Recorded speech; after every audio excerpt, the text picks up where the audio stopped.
Olá, internauta que acompanha o site do Marcelo Lopes. Hoje eu estou aqui trazendo para vocês uma entrevista com o ex-prefeito de Cataguases, Tarcísio Filho.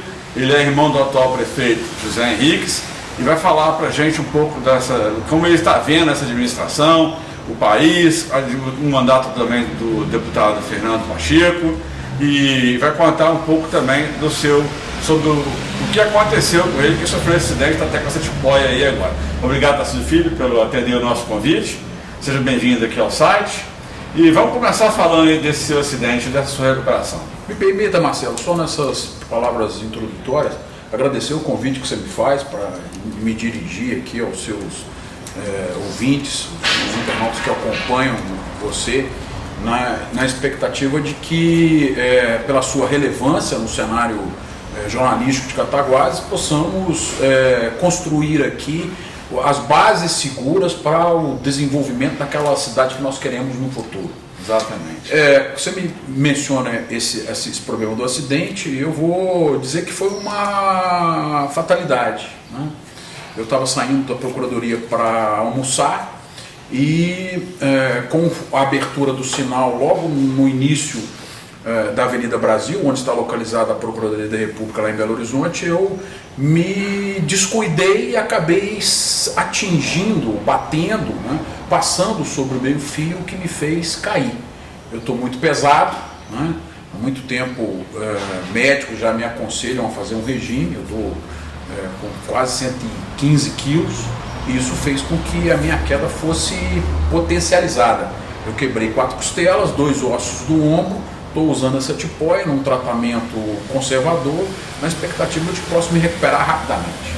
Aí você está aqui para contribuir com essa recuperação, né? Tem que procurar médicos aqui da região, né? Sim, então, é importante a gente prestigiar aqui a medicina regional. E aí, isso explicado, né? Eu sei que deu uma audiência muito grande quando eu noticiei o seu acidente e tal. Que bom que você agora pode estar aqui, né, são e salvo, graças a Deus, e explicando para a gente o que aconteceu. Mas aí, a gente entrando no assunto do Cataguases, né? Como é que você vê Cataguases hoje, Tarcísio Filho?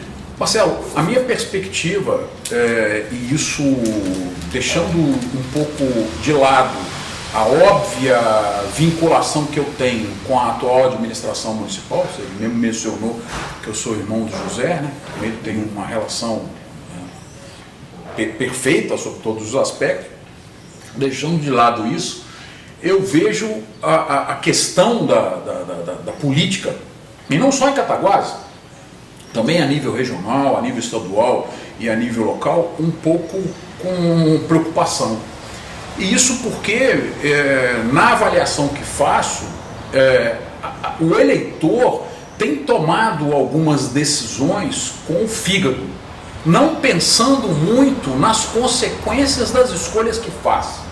Nós temos exemplos claros disso, com escolhas que fizemos para executivos, para legislativos, e demonstrando de forma óbvia, de forma clara, e isso a imprensa, na minha opinião, você mais do que todos os outros jornalistas, faz com muita propriedade, alertando a população para a relevância deste momento eleitoral, toma a decisão, o eleitor toma a decisão sem estar informado, né?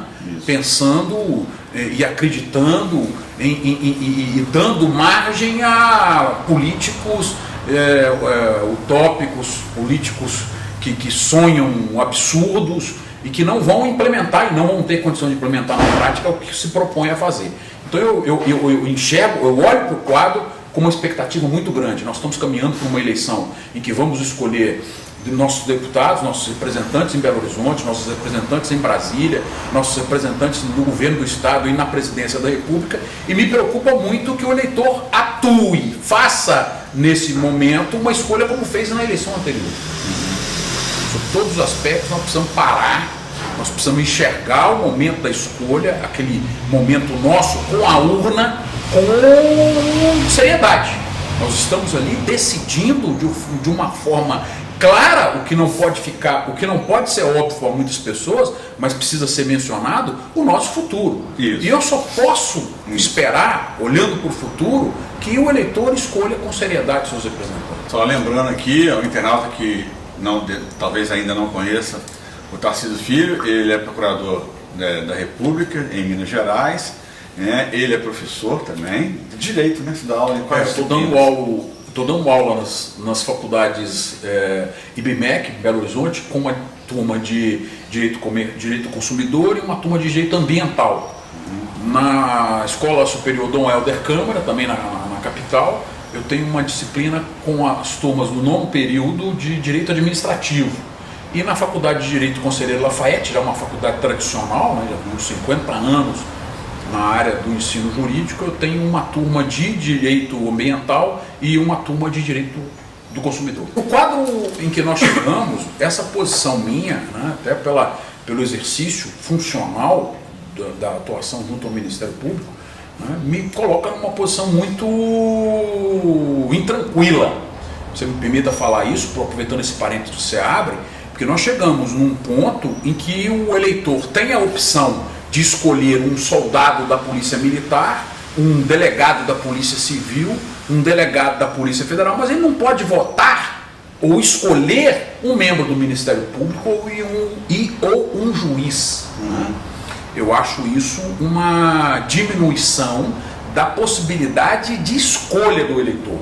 Mas nós chegamos a uma situação criada com essa conturbada política nacional a essa proibição. A minha expectativa, e isso me faria tornar mais otimista com o futuro do país, é que se abrissem as portas para que um colega procurador, por exemplo, o Deltan Dallagnol, do Ministério Público do Paraná, que coordenou a força-tarefa da Lava Jato, ou um outro colega procurador, pudesse ser candidato, né, submetendo o seu nome como um policial, um cabo, um sargento, um tenente, um capitão pode fazer, e nós, do Ministério Público e da magistratura, não podemos. Eu acho isso um problema.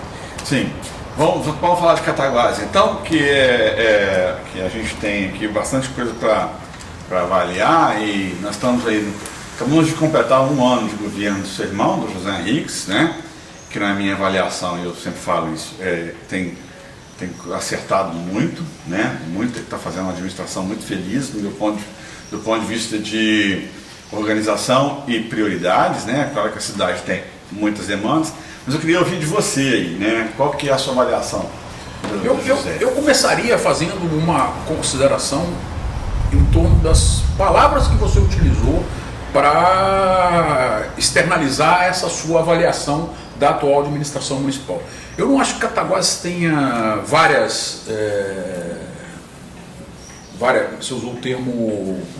Uma carência muito grande. Muito grande. Eu acho que tem infinitas carências. Né? Os problemas são tão grandes e crescem numa progressão geométrica tão óbvia que toda e qualquer administração teria dificuldades em enfrentar esses problemas.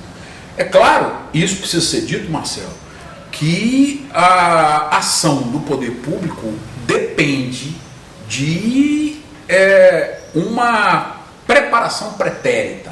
Né? É preciso preparar o quadro para que as ações possam surgir, possam aparecer e possam demonstrar a sua efetividade. Nesse primeiro ano, o José, meu irmão, enfrentou uma série de dificuldades na própria estruturação da administração, né, na designação dos secretários, na escolha desses secretários. Muitos dos secretários escolhidos, né, no momento inicial não aceitaram a missão de ajudar a administração, e isso levou à necessidade de uma revisão das escolhas com a conversa com outros agentes, montando uma prefeitura que, na minha avaliação, sobre todos os aspectos, foi bem estruturada. Né? Eu posso dizer que a maior parte dos secretários já tinha uma vinculação com a própria máquina administrativa. Né? A Emília já é uma servidora antiga da prefeitura, o Carlinhos Pires é um servidor que já atuou, já passou por todas as funções da Secretaria de Serviços Urbanos, e o Paixão, que auxilia nas ações de planejamento, também é um servidor antigo. A própria Secretaria de Educação, que é uma professora de carreira. Tudo isso faz com que a gestão dessas estruturas administrativas seja facilitada pela experiência que essas pessoas têm com a própria estrutura da prefeitura. Agora, os problemas existem, são infinitos, né? Mais do que inúmeros. E o que nós precisamos, né? Nós como cataguasenses, como pessoas que gostam e querem ver o desenvolvimento da cidade, é apostar na manutenção dessa ação. Não estou dizendo aqui que o Zé precise já começar, né, como os políticos normalmente fazem, a pensar numa reeleição. Não é essa a minha sugestão. A minha sugestão é que nas discussões das ações do poder público municipal se atenha necessariamente para esse compromisso com a efetiva relevância da atuação do poder público municipal. Porque não adianta vocês nomear um secretário de saúde eficientíssimo, né, com uma solução de continuidade, alterando as prioridades e fazendo com que a ação recomece do zero. Cataguases não merece mais isso, né? Nós chegamos num ponto em que as ações precisam ser vistas para o futuro. E o Zé tem tido, né, nas conversas que eu tenho tido com ele, conversando sobre plano plurianual, sobre plano de diretrizes orçamentárias, sobre a priorização que deve ser dada às ações municipais, ele tem tido uma certa, na minha avaliação, uma visão relevante. Agora, eu aposto muito, sinceramente, essa é uma visão minha, né, decorrente da experiência que tive na gestão municipal, numa ação que passe necessariamente por essa juventude que agora entra, ou pretende, ou começa a entrar no mercado, né, no que se refere à formação profissional necessária para que eles assumam posições relevantes. E isso passa pelo projeto que o Marquinho, o secretário de vice-prefeito, e o secretário de Cultura vem desenvolvendo para ações de formação de mão de obra nas áreas de tecnologia da informação, de redes sociais, entre outras ações necessárias para preparar a nossa juventude para esse futuro. Aí a gente entra em uma outra área, com essa sua resposta aí, de prioridades, né? Você vê essas prioridades aí da administração, você teria outras, você acha que está apostando nas prioridades certas, que é essa, investimento em saúde, educação, e também na formação de mão de obra, né, qualificada da juventude. Qualificação da mão de obra da juventude, lógico que essas são ações inevitáveis. O poder público não pode ficar de olhos vendados ou olhar para outras áreas que não sejam essas, considerando a necessidade de priorização das ações nessas áreas. Mas a ação pública, né, ela é dinâmica. Muitas coisas acontecem invertendo necessariamente ou exigindo a inversão necessária dessas prioridades.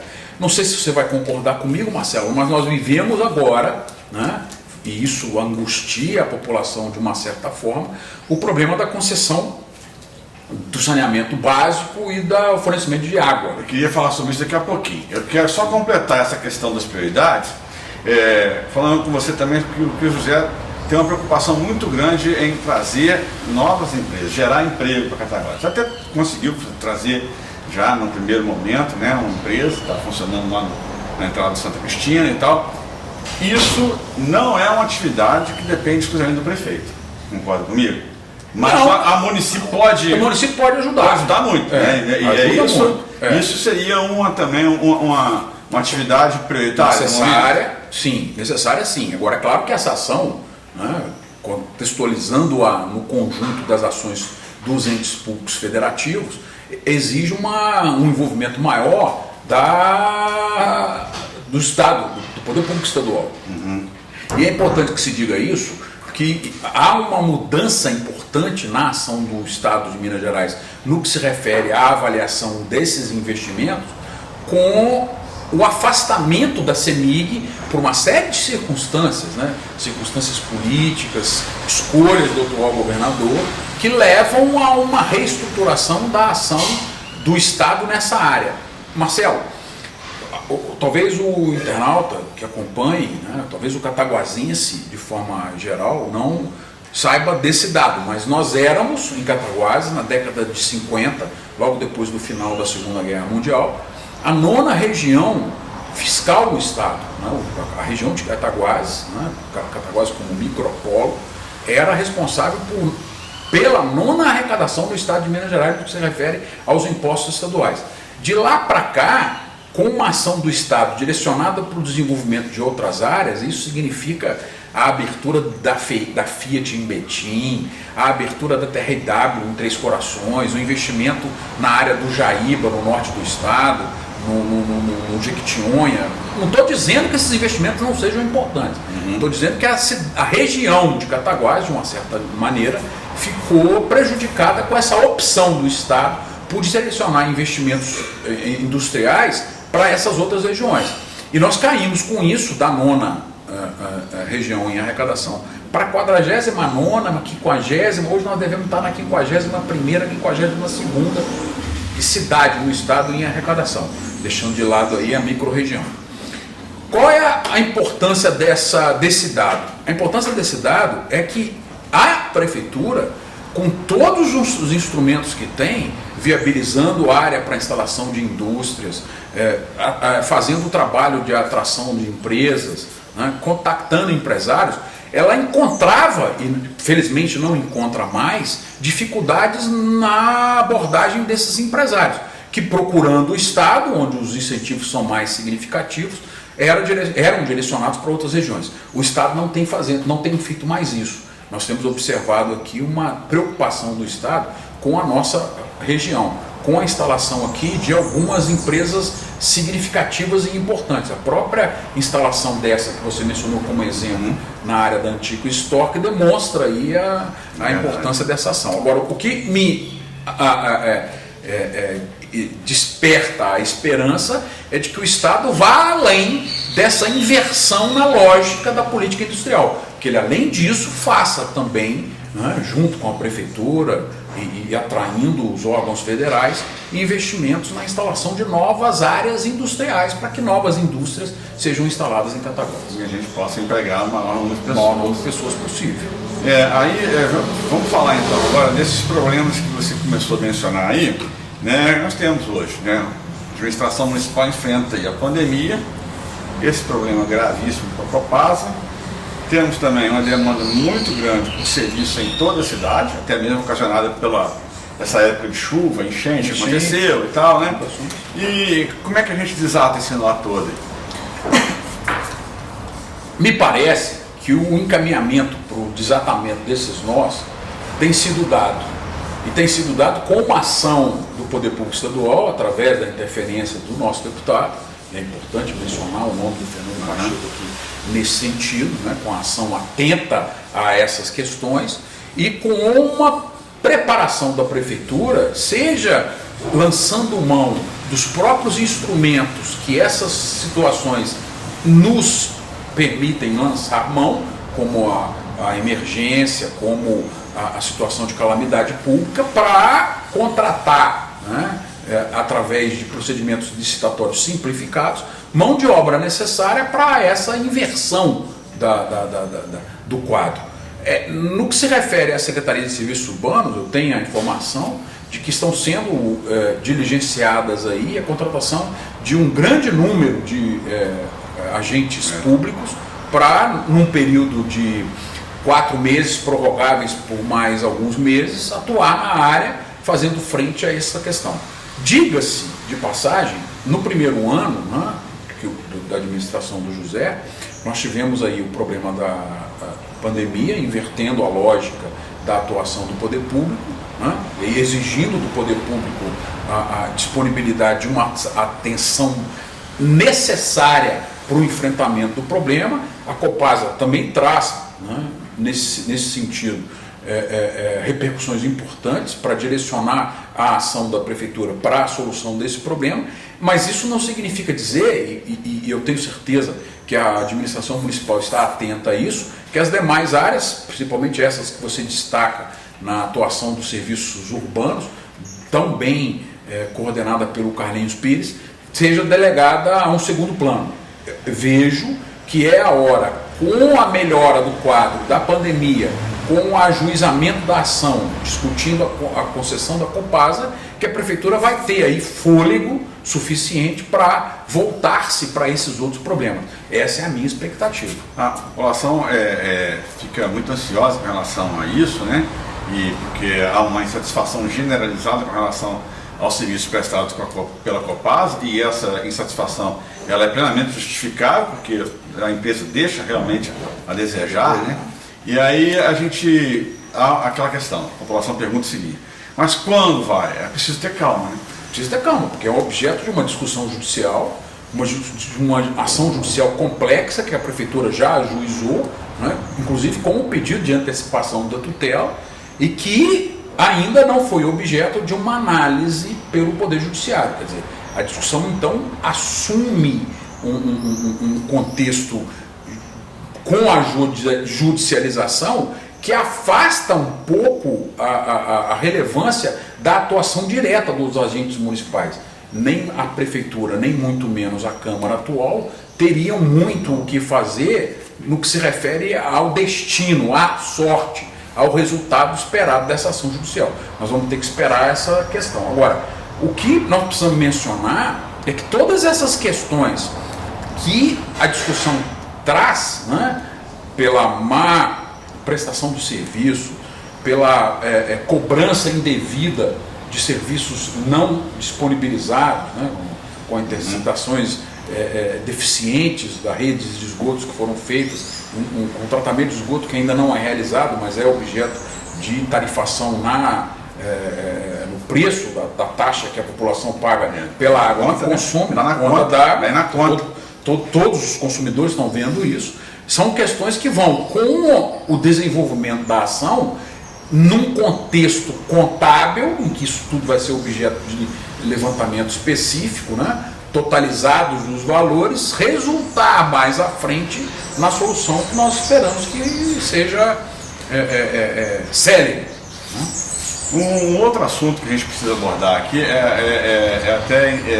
faço questão de lembrar isso, porque quando você foi prefeito, nos idos de 1994, 95, 96, né, já se vão mais de 20 anos, você tinha um relacionamento muito bom com a Câmara Municipal, com o Legislativo Municipal. Eu me recordo que você ia fazer questão de estar presente nas sessões. O que muita gente me criticava por fazer, né? Sim. Achava que você estava lá intimidando, coagindo, intimidando o vereador. Quando, na verdade, hoje em dia o prefeito não vai mais. Não estou falando do José, né, porque o José também até iria, tenho certeza disso. Mas tem sempre alguém, né, do Executivo nas sessões da Câmara, respondendo, conversando em nome do prefeito. Seria muito mais fácil se o prefeito estivesse lá para esclarecer as dúvidas, o que não acontece hoje, por essa questão, esse policiamento que existe, né? Então você tinha um relacionamento muito bom com a Câmara, né? Isso rendeu frutos importantes para o município, que projetos foram esclarecidos lá naquele momento e as coisas acabaram sendo aprovadas ali, né? E hoje não há assim, o José enfrenta vamos dizer assim, uma resistência, para usar aqui a palavra oposição da Câmara, e eu acho isso negativo do ponto de vista administrativo. Como é que você vê esse impasse hoje lá no Executivo, Legislativo? Política, vocês podem não acreditar no que eu estou afirmando, mas pensem comigo, política é diálogo, é conversa. Exatamente. Né? Nós só temos uma alternativa para resolvermos um problema social, né? Aliás, duas alternativas. Ou conversamos e chegamos a um denominador comum, ou vamos sair no tapa entre nós, né? Me parece que a Câmara atual aposta nesse esgarçamento da relação, que é o conflito. E o conflito não nos leva a lugar nenhum. Com base nesse pressuposto, né, eu fiz uma aposta na minha época nesta relação, né? A minha perspectiva era de que a proximidade com o vereador viabilizasse o diálogo.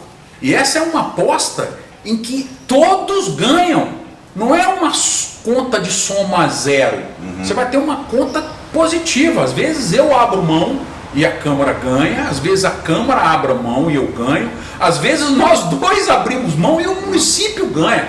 Ninguém é dono da verdade. verdade, Marcelo. É verdade. Às vezes as perspectivas e as prioridades que eu tenho, e que externo aqui nesse diálogo que nós estamos tendo hoje, não sejam as perspectivas verdadeiras que o município precisa para se desenvolver, reganhar sua importância no cenário nacional e se desenvolver da forma como nós queremos. Mas para que nós possamos chegar a este consenso, aliás, deixemos de lado o consenso, que é impossível, mas há um acordo provisório que seja, nós precisamos conversar.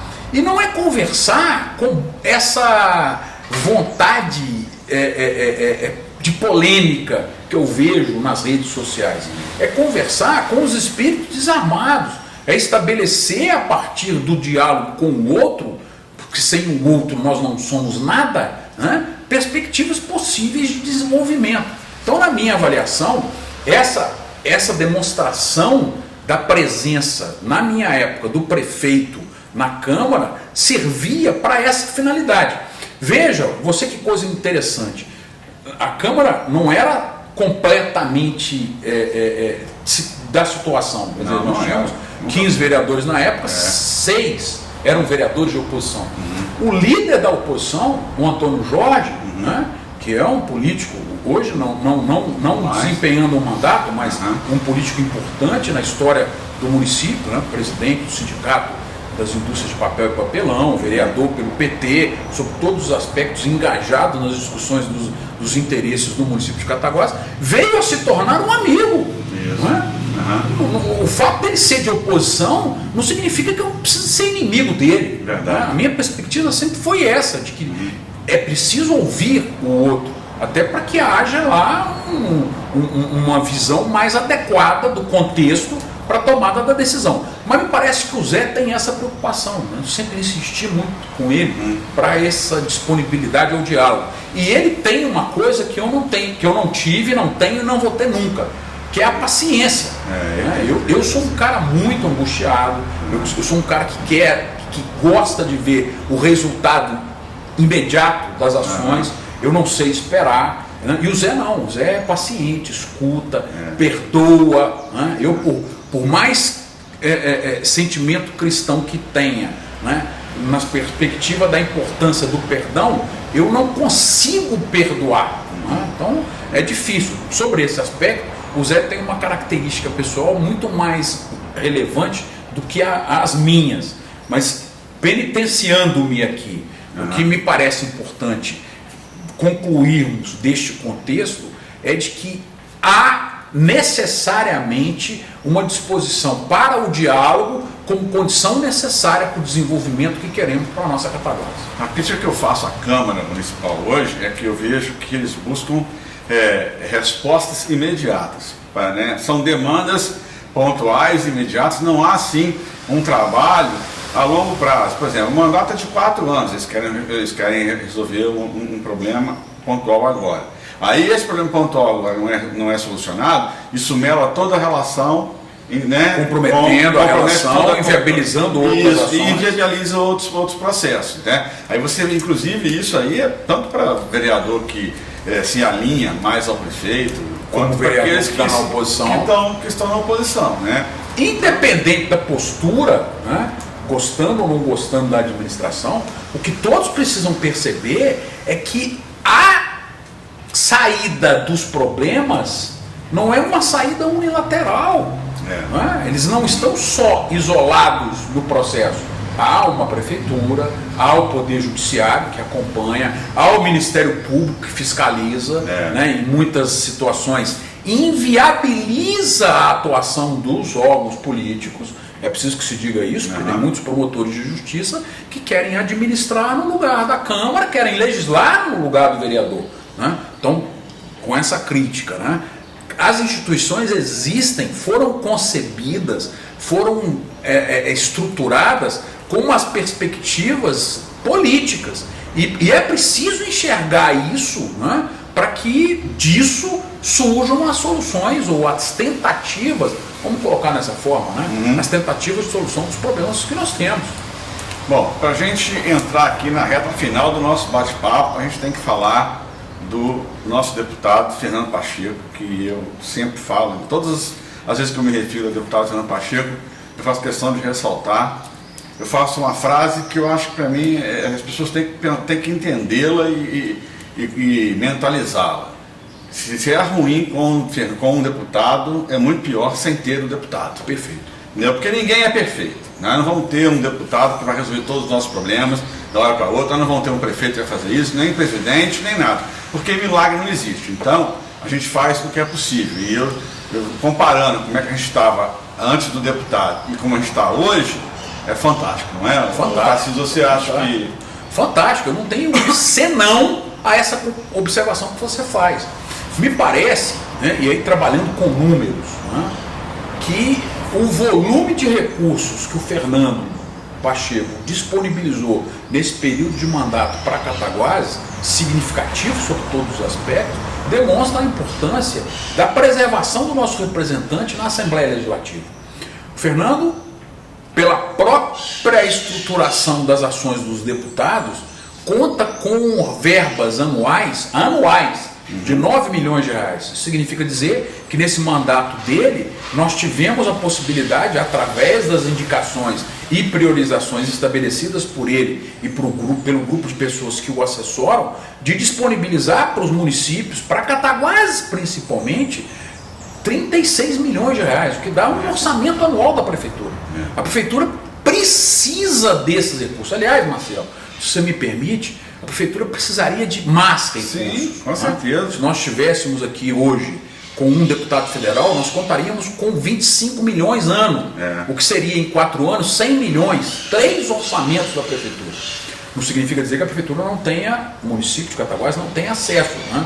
Seja pela ação do próprio prefeito, do José, seja pela ação dos vereadores, todos eles em conjunto, nós conseguimos a destinação de alguns recursos, até mesmo do próprio orçamento secreto, que o Executivo Federal delegou à Câmara direcionar para investimentos em Cataguases. Aí nós vamos citar o problema da ponte de Sinimbu, 1,5 milhão, que o deputado Milton Cardoso Júnior conseguiu desatar o nó, os recursos para a construção da 4ª ponte, da ponte nova para a reforma. Só aí nós estamos falando de valores relacionados ou referentes a 6 milhões de reais, quase 2/3, né, para ser preciso, do orçamento que o Fernando destina à cidade.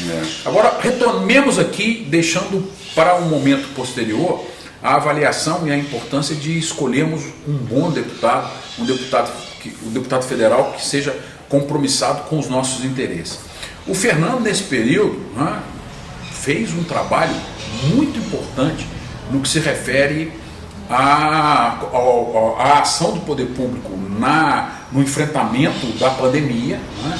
Ele viabilizou uma fábrica de oxigênio para o hospital, conseguiu viabilizar 6 leitos de UTI, o que significa ampliar em 100% a capacidade de leitos do hospital para enfrentamento da pandemia. Eu não sei dizer, infelizmente, não consegui me informar a respeito disso, se esses leitos vão ser mantidos. Gostaria que fosse, porque o município precisa disso. Nós precisamos esclarecer isso com o próprio Hospital de Cataguases, saber se ele continua recebendo esse recurso. Ele fez destinação de verbas importantes para reformas das escolas estaduais. 2 escolas municipais receberam recursos para a reforma, o CAIC no Santa Clara e a Darcília Guimarães, né? Foram recursos importantes que foram inseridos aí no contexto das ações da prefeitura na reforma desses equipamentos públicos, né? Destinou recursos para viabilização da instalação dos bombeiros em Cataguases, reforma da penitenciária, né, que era já uma exigência antiga, né, e adquiriu recursos em processo de licitação para aquisição de patrulhas agrícolas para os nossos distritos, o que vai dar às famílias que vivem, né, da agricultura nessas regiões um alento muito grande. Então me parece importante destacar que, sobre todos os aspectos, na linha do que você mesmo pontua, né, a nossa situação como um deputado é muito mais interessante, muito mais relevante, muito mais importante do que se nós não tivéssemos um deputado. Abre portas, né? Muitas portas. A gente tem condição de ter um deputado federal já nessa eleição? Já? Não sei, sinceramente não sei. Nós tínhamos candidaturas postas, né? Logo no final do processo municipal, nós começamos a conversar com alguns interessados, a ex-vereadora Maria Ângela. Lembrei. Obrigado por você. Doutora, E a Maria Ângela, me desculpe aí por nos desculpe o nosso lápis, Maria Ângela querida. Nós estamos muito ansiosos aqui com o volume de informações a repassar para vocês. Seriam excelentes. Gente, nome, dicas, registros. E nós temos nomes relevantes aqui, nomes importantes. Mas aí você coloca a questão de nós teríamos condições de eleger. Nós precisaríamos primeiro, e esse é um processo que o Fernando também, de certa forma, vai precisar se atentar para escolher uma legenda compatível com o montante de eleitores da cidade. Nós temos aqui um eleitorado de 40 mil eleitores que comparecem às eleições. Isso. Então nós precisamos trabalhar aqui para uma eleição de deputado que o nome escolhido tenha 90% a 100% dos votos. Estou falando aí de 35 a 40 mil votos. E um deputado estadual, na votação que o Fernando teve. Mas é óbvio que ele não pode ser candidato, por exemplo, pelo MDB. Ele precisaria ter 70 mil votos para ser eleito deputado estadual. Pelo PV, ele precisaria ter 65 mil votos. Quer dizer, é uma realidade que nos exigiria um trabalho com as cidades do entorno. Tendo aí 5, 6 mil votos, 10 mil votos em Leopoldina, 3, 4, 5 mil votos em Muriaé, o que na minha avaliação é algo hoje impensável. Mas eu aposto não na eleição agora de um deputado. Eu aposto com toda a minha fé na reeleição do Fernando. Eu acho que isso é uma questão de sobrevivência do município. É verdade. E o eleitor precisa entender isso. O Fernando precisa ser reeleito para que a gente consiga ganhar fôlego. E que daqui a 2 anos, na próxima eleição municipal, nós possamos começar a conversar para a criação de uma alternativa viável para uma candidatura a deputado federal. Nomes existem inúmeros. Verdade. Nós temos aí vereadores, nós temos aí ex-vereadores, nós temos aí dirigentes empresariais que se colocassem na disputa, nos daria aí a chance de eleger um representante em Brasília.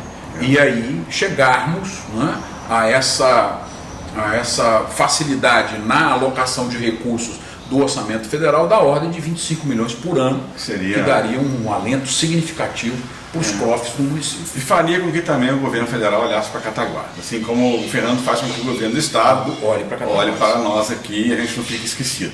Verdade. Tarcísio Filho, eu gostaria de te agradecer imensamente pela entrevista. Você demonstra, apesar de estar lá em Belo Horizonte, trabalhando e dando uma aula direto, você não está com o seu mais do que ligado em Cataguás, sabe de tudo que acontece aqui, está sempre preocupado com Cataguás, demonstrando seu amor por essa cidade, Isso em decorrência do seu trabalho, Eu me informo pelas situações que acontecem em Cataguás. Eu tive um exemplo claro disso agora com o meu acidente. Tendo noticiado o acidente, pessoas do Glória me ligaram, atrás de informação a respeito da minha situação pessoal. Então eu vejo que a sua mídia é uma mídia importante como fonte de informação para a população de Cataguás. E Marcelo, eu vou te dizer que quem agradece aqui, você fez os seus agradecimentos, mas eu preciso fazer um agradecimento a você pelo teu trabalho sério, pela forma credível com que você conduz aí essa necessidade que a população tem e às vezes não sente de informações fidedignas. E eu vejo no seu trabalho um trabalho nesse sentido importante para a nossa Cataguás e região. Muito obrigado. Fico muito feliz de ouvir isso partindo de você, porque você acompanha a minha trajetória há muito tempo, já trabalhamos inclusive quando você foi prefeito. Enfim, eu só tenho a agradecer mais uma vez você me receber aqui, atrapalhando aí o seu descanso de tarde e domingo. Gente, a gente agradece a sua audiência e a gente volta a qualquer momento com outras informações no site e outras entrevistas também. Muito obrigado.